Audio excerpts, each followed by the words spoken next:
Von Miller, an all-time destructive performance, including the title game against Tom Brady and then against Cam Newton. I mean, it was, Ike and Maurice, I don't know, Handsome, if you remember the 85 Bears, but that's my first. It had that effect of memory. like, well, I can't do anything. I can't do anything. They're all over me kind of thing for 2 games. For 120 minutes, I've never seen two high-end offenses, the Patriots and completely different offenses, have no ability to do anything to handle that pass rush. Ike? It's Von. And the reason why I'm on my phone, ladies and gentlemen, I'm looking at these stats. It's Von, man. The man got 60 sacks. And, of course, since 2011, he got a total of 60 sacks. Since 2011, again, he has a total of 60. And he's been shelved for a while with injury and suspension. No, not on that. 2013, he only played 9 games and he had 5 sacks. Just remember this, though. Remember, he played linebacker a couple years ago, too, in that 4-3 system. Yep. So he wasn't rushing all the time. He was only rushing when they called blitzes. Von Miller, and this is the reason I say this. What he did, and I remember before the Super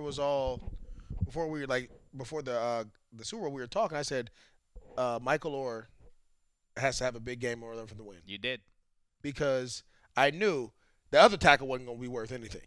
So and that proved to be right. They were abusing both of them. They both were getting abused, and so that's what it ended up coming down to is Von Miller just went out there and he just took the game over. He just had a and it meant also that they couldn't deploy Greg Olsen as much in the passing game, and he's really their most dangerous weapon or their most consistent pass target, and you couldn't and it's still no matter. And by the way, I said the one thing I got right about this Super Bowl was the Broncos have no shot if they don't get a defensive touchdown, and immediately they got one. And I said, what happens if it gets to be 10-0 Broncos? It'll be interesting to see, and that's exactly where we found ourselves. And, but I mean, Von Miller with the strip sacks, and, the other thing he did early a couple of times is Cam gets loose, and there's really no accounting for that, and you can shadow him all you want, but almost always the difference-making of number one out there against almost any team is that when things break down is his ability to cover a ton of ground with his legs. He all of a sudden can run around, and he can be deep. He can be he can be 15 yards behind the line of scrimmage, and all of a sudden he's running up the sideline and killing the defense.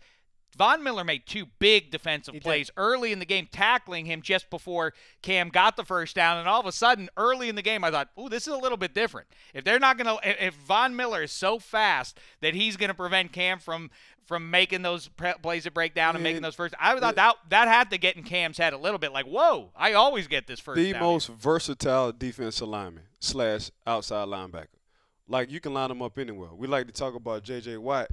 But now, man, we got to start giving this man props because he covered Jericho Cotchery on that deep play in the slot. Yeah. So I don't know if any other D lineman can do that. Like this dude, Wi-Fi again. He's just out of this world right now, man. Von is a unique individual, and the thing I like about Von is everybody likes him. Like you saw him on TV dancing with the coaches. Like he makes everybody comfortable. You can just tell he's just a down to earth, genuine, good guy. He just so happened to be real great at what he does. He's always ball searching. Every time he going for a sack, he looking for that ball. He's not trying to destroy a quarterback. Hey, I'm gonna get this sack and I'm gonna get this ball, and that's how they wind up scoring on defense. But when you got a guy who's just so savvy, so quick, so versatile, that's why I say, man, you got to pay this man 120.